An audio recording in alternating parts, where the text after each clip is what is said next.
Vanilla ice cream on a hot day like today in Dar es Salaam. Just perfect. Have you ever stopped to wonder about the source of the vanilla flavor in your ice cream, yogurt, or even cake?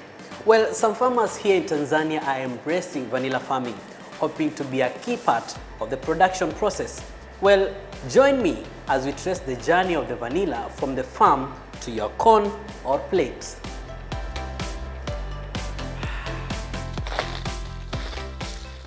At the foot of Africa's highest mountain, Kilimanjaro, farmers are getting ready to harvest one of the world's most popular and expensive flavors, vanilla.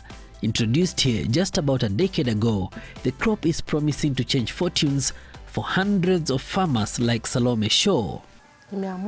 I have decided to be a vanilla farmer so that it helps me because I have school-going children and grandchildren.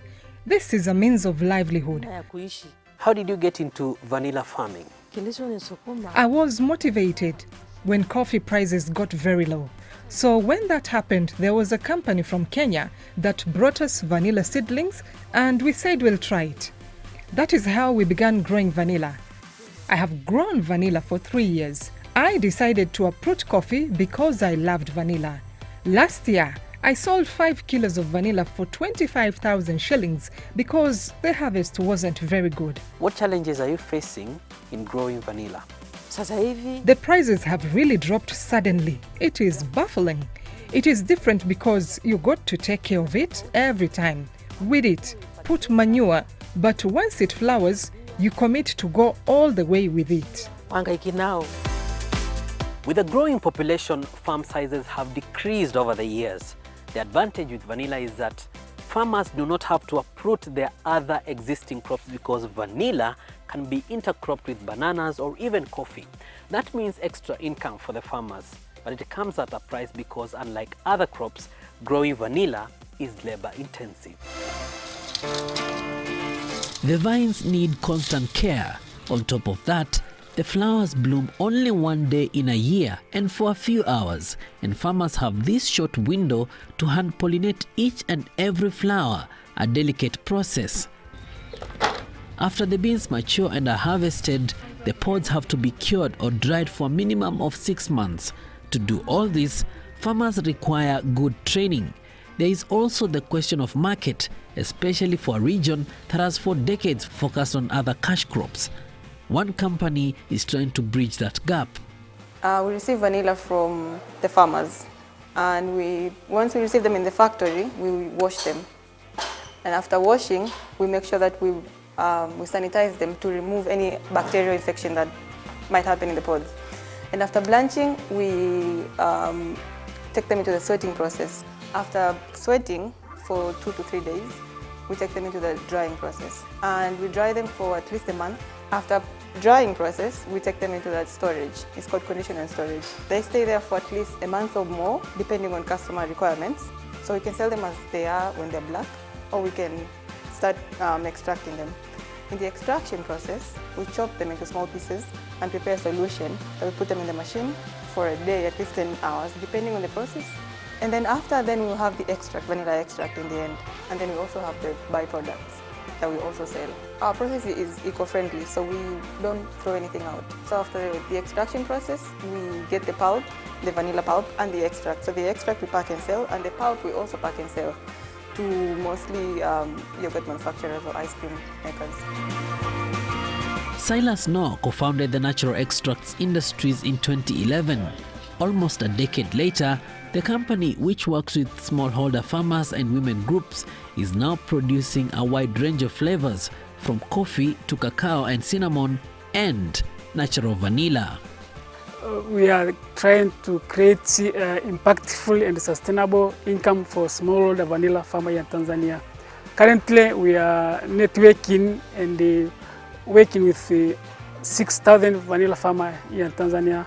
So what prompted you to set up vanilla farming in this region? We thought that we can make a difference if we try to be unique, unlike other businesses. So we collaborate with my colleague from Canada, Mr. Godado, so that we can embark on unique business that is vanilla. Of course, at the beginning, there was a challenge because we started with just 30 farmers. Currently, we are harvesting like 30 tons of green vanilla pods per year. Basically, vanilla, it was introduced by the government, especially when they see there's a need to diversify livelihood of smallholder along the slope of Mount Kilimanjaro and even in other areas that they are suitable for the vanilla. And you can find that what normally sales we do offer to a farmer, we give them all extension support from planting up to harvesting. And even we train our farmer on the organic. Talk to us about the value addition you do to the vanilla and the market. Like 99% we export to Western Europe and the USA, and sometimes to Japan, and occasionally to South Africa, and a little bit of it to Mauritius and Seychelles. As a new crop in this part of the region, what challenges are you facing in growing vanilla? With the COVID, there was a big price fluctuation, but that's not an issue because there's guarantee of market. There's a gap between supply and demand. That the demand is big and the supply is low. That's why in our side as a natural extract, we are having our own plantation, 45 plantation, to complement pods that we are sourcing from smallholder farmers. We need even governments to give support so that they can promote the farmer to cultivate. What are the chances that the vanilla you enjoy will be from Tanzania? Let's hear from an expert on what the country needs to do in order to position itself globally as a top vanilla producer.